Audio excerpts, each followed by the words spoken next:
My name is Sarah. I'm 34 years old. And for 6 years I was married to a man I thought I knew completely. I was wrong. The morning I found out, I was standing in our kitchen, coffee in hand, watching him pack his bag for another business trip. Same rolling suitcase. Same confident smile. Same kiss on the forehead before walking out the door. But this time I'd already seen the email. His company didn't exist. The office address? A vacant lot in another city. The LinkedIn profile he'd shown me when we first met, deleted. Gone. Like it was never there. My hands were shaking. But I smiled back. I said, "Have a safe trip, babe." 'Cause he didn't know what I knew yet. Before I tell you what actually happened, if you're new here, please like this video and subscribe. And drop a comment below. Where are you watching from? I read every single one. Now, let me take you back to when it all started. I met Daniel when I was 27. He walked into a mutual friend's dinner party in a sharp navy blazer. Wine in one hand, the kind of confidence you don't fake. He was 31. A senior logistics consultant, or so he said. That night he talked about contracts, travel, corporate clients. Everyone at that table was impressed. Including me. We dated for 8 months. Then he proposed on a Tuesday. Nothing dramatic. Just him, a ring, and the most certain look I'd ever seen on a man's face. I said yes before he finished the sentence. The trip started almost immediately after the wedding. Chicago, Atlanta, Dallas. Sometimes twice a month. Always 3 to 5 days. He'd come home tired, bring me something small. A candle, chocolates, and slide back into our life like he'd never left. I never questioned it. He had a work email. A company badge. A boss named Greg, who apparently never needed to meet me. And I was busy too, my own job, our home, building what I thought was a real life. But here's the thing nobody tells you about a well-constructed lie. Doesn't feel like a lie. Feels exactly like your life. Daniel was the kind of man people trusted instantly. Neighbors loved him. My mother adored him. At family dinners he'd fix things, compliment people, remember names. He once helped my uncle move an entire apartment on a Saturday. No complaints, just showed up with coffee and sleeves rolled up. At work events, the ones I attended, he spoke fluently. Industry terms. Client names. Project timelines. Nobody ever asked follow-up questions because he never left room for them. He managed everything in our house financially. His idea. Said it was easier since his income covered most of it. I had my salary going into a joint account. He handled the bills. I thought that was love. Turns out it was control. His phone was never a problem because he never hid it dramatically. No flipping it face down. No sudden password changes. It just always happened to be across the room. In his jacket. On the charger in the other corner. Small distances. Consistent ones. Our friends called us solid. Stable. The couple people wanted to be. And we were. Right up until we weren't. For years in, I could set a clock by his trips. 3rd week of the month almost always. Monday departure, Friday return. He'd book his own flights, pack the night before, leave a list of restaurants I should try while he was gone, like he was taking care of me from a distance. The details were always just enough. Never too much. Chicago was a distribution contract. Dallas was a client restructuring. Atlanta was always Greg's accounts. I never got specifics because I never pushed for them. That's the part one have to live with. But looking back, the pattern was suffocating in its perfection. No canceled trips. No rescheduled flights. No, the client pushed the meeting phone calls. Real business travel is messy. Delayed. Frustrating. His was clockwork. He called every night at 9 p.m. For rings, then my answer. Always from the same number. Always for exactly 12 to 15 minutes. I thought that was devotion. I didn't realize it was a schedule. One night he called at 9. I was standing in the kitchen. And in the background, just for a second, I heard something. A child laughing. I told myself it was a TV. A neighbor's kid. A restaurant with a family nearby. I told myself 6 different things in the span of 10 seconds and picked the one that let me sleep. He came home that Friday. Same rolling suitcase. Same chocolates. I watched his face when he walked through the door, completely relaxed. No hesitation. No searching my eyes for suspicion. That bothered me more than the laugh. I waited 3 days. Then casually over dinner, I mentioned Chicago. Asked how the distribution contract wrapped up. He said smoothly, still ongoing, probably another visit next month. I nodded. Took a sip of water. That contract had supposedly been ongoing for 19 months. The following Tuesday I Googled his company for the first time. Not because I was suspicious, I told myself I was just curious. The website loaded. Clean design. Professional. A logo, a mission statement, a contact page. I clicked the address. Google Maps opened. I stared at the screen for a long time. It was a UPS store. Not an office building. Not a corporate complex. A strip mall UPS store sandwiched between a nail salon and a sandwich shop. My coffee went cold. I didn't confront him. Not yet. I closed the tab. Washed my cup. Folded laundry. Acted like a woman who hadn't just watched her marriage crack down the middle. That night I lay next to him and stared at the ceiling. He slept fine. The next morning I started quietly. Pulled 3 months of joint account statements. His company deposited a salary every 2 weeks, consistent, clean, the exact same amount. I wrote the company name down on a piece of paper. Called the number on the website from my office phone during lunch. It rang twice. Voicemail. Generic. No company name. Just a robotic, "Please leave your message." I hung up. Then I searched his name alongside the company name on LinkedIn. His profile existed, but the company page didn't. No employees listed. No founding date. No followers. I searched the registered business directory for his state. Nothing. I went back further in our bank statements. His salary deposits, they didn't come from a company account. They came from a private LLC. A name I didn't recognize. I wrote that name down too. Then I heard his key in the front door. I folded the paper. Slid it inside my coat pocket. Smiled when he walked in. That LLC name sat in my coat pocket for 4 days. On the 5th day I searched it. It was registered 18 months before we got married. Sole owner Daniel. No employees. No business address beyond a P.O. box in a state we'd never lived in. Filed as a consulting firm. 0 online presence. No clients. No contracts. No history. He had built a company specifically to pay himself a salary. To pay himself. From himself. Into our joint account. Every 2 weeks. For 6 years. I sat with that for a long time. This wasn't an affair. Affairs I could understand. This was architecture. Someone had sat down, thought it through, and built an entire professional identity from nothing, before he even met me. Which meant one thing. I wasn't a wife he'd later deceived. I was the plan. I pulled his company badge from the drawer where he kept it. Looked at it properly for the first time.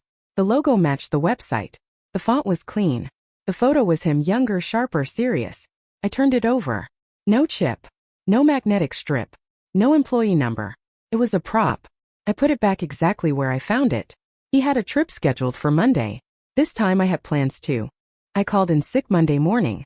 Watched him load the suitcase into his car from the upstairs window. Noted the time, 7:42 a.m. Then I got in my own car and followed him. Not close. 3 cars back. Steady. He didn't go to the airport. He merged onto the interstate heading north. Drove 47 minutes into a suburb I'd never had any reason to visit. Turned into a quiet residential street lined with oak trees and identical mailboxes. And parked in a driveway. A woman opened the front door before he even knocked. Late 20s. Dark hair. Comfortable. Like she'd opened that door for him 100 times. He walked in. She closed it behind him. I parked 2 houses down and didn't move for a long time. Then a school bus stopped at the corner. 2 kids got off. A boy and a girl. Maybe 7 and 9. They ran up that same driveway. The door opened again, Daniel this time, and he crouched down with his arms open. They ran straight into him. The girl called him Daddy. I watched him laugh. Ruffle the boy's hair. Pick up a backpack from the porch. Then he closed the door. And I drove home. Hands steady. Completely silent. Because now I needed to know everything. I hired a private investigator that same week. Paid him in cash. Told him I needed 2 weeks of documentation. He didn't ask questions. 14 days later he handed me a brown envelope. I opened it at my office. Alone. Daniel had been living a parallel life for at least 5 years. The woman's name was Monica. They weren't just together. They were registered as domestic partners in that county. The house was under both their names. Mortgaged. Furnished. A real home.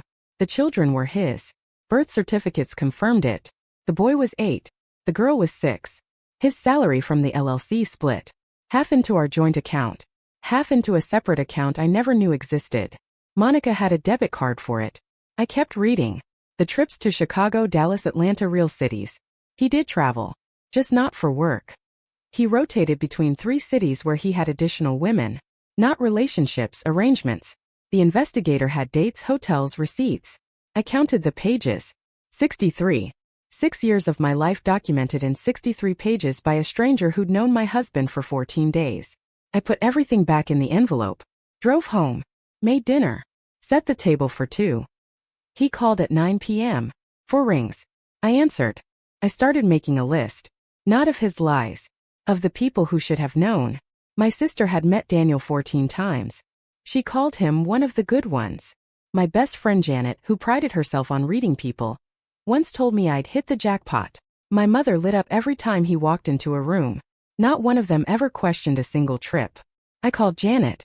Didn't tell her everything. Just asked casually, had Daniel ever said anything strange to her? Anything off? She laughed. Said no. Said he always asked about her kids by name.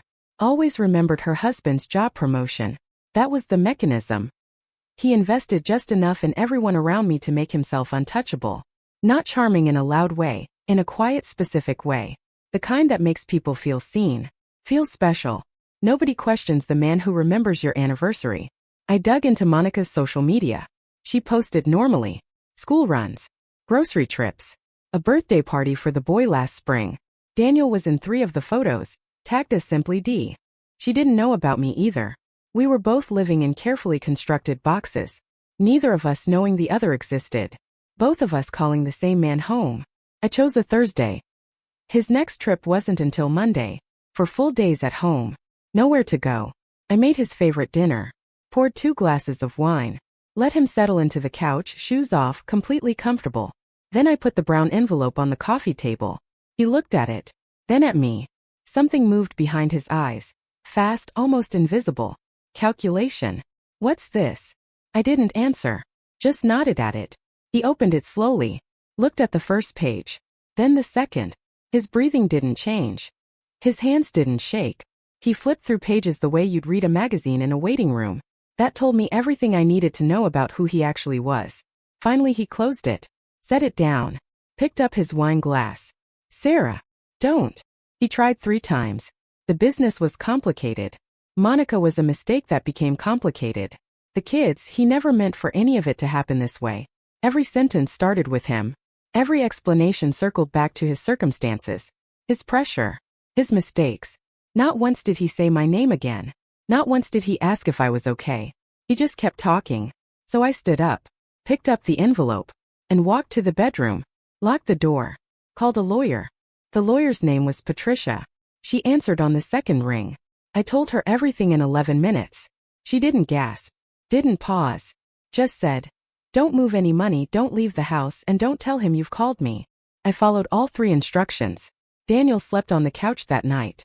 By morning he was back to reasonable, calm. Said we should talk like adults. Said he wanted to fix things. Used the word us 4 times in 1 sentence. I nodded. Said I needed a few days. What I actually needed was 72 hours. Patricia moved fast. Joint account frozen. His LLC flagged for financial investigation. The house, purchased in both names, immediately protected. Then the calls started coming. Monica called me on a Wednesday. I don't know how she got my number. She was crying before I said a word. Told me she'd found emails. That she'd had no idea.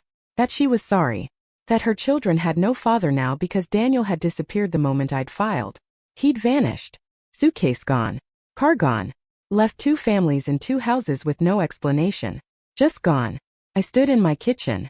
Same spot I'd stood 6 years ago watching him pack. This time I wasn't shaking. I made coffee, sat down, and started rebuilding. 3 months later I found one last thing. A storage unit. His name on the lease. Patricia's investigator tracked it down during the financial audit. Inside 3 more phones. Notebooks filled with names, dates, schedules. A second passport. And a box of photographs. Different women. Different cities. Different versions of Daniel. Same smile in every single one. He hadn't built 2 lives. He'd built several. The case is still open. His LLC is under federal investigation for financial fraud. Monica and I have spoken 4 more times. We don't cry anymore. We compare documents. Daniel hasn't contacted either of us. Somewhere right now he's probably sitting across from someone new. Navy blazer. Confident smile. Just enough detail to sound real. Just enough warmth to feel safe. And she has absolutely no idea. I used to ask myself what I missed. What sign I ignored. What question I should have asked. I don't ask that anymore. Because here's what I know now, some people don't slip up. They don't get nervous. They don't leave obvious trails. They are simply completely committed to the lie. Your job isn't to be smarter. Your job is to trust the moments that feel wrong even when everything looks right. That child's laugh on the phone at 9 p.m. I knew. I just didn't want to.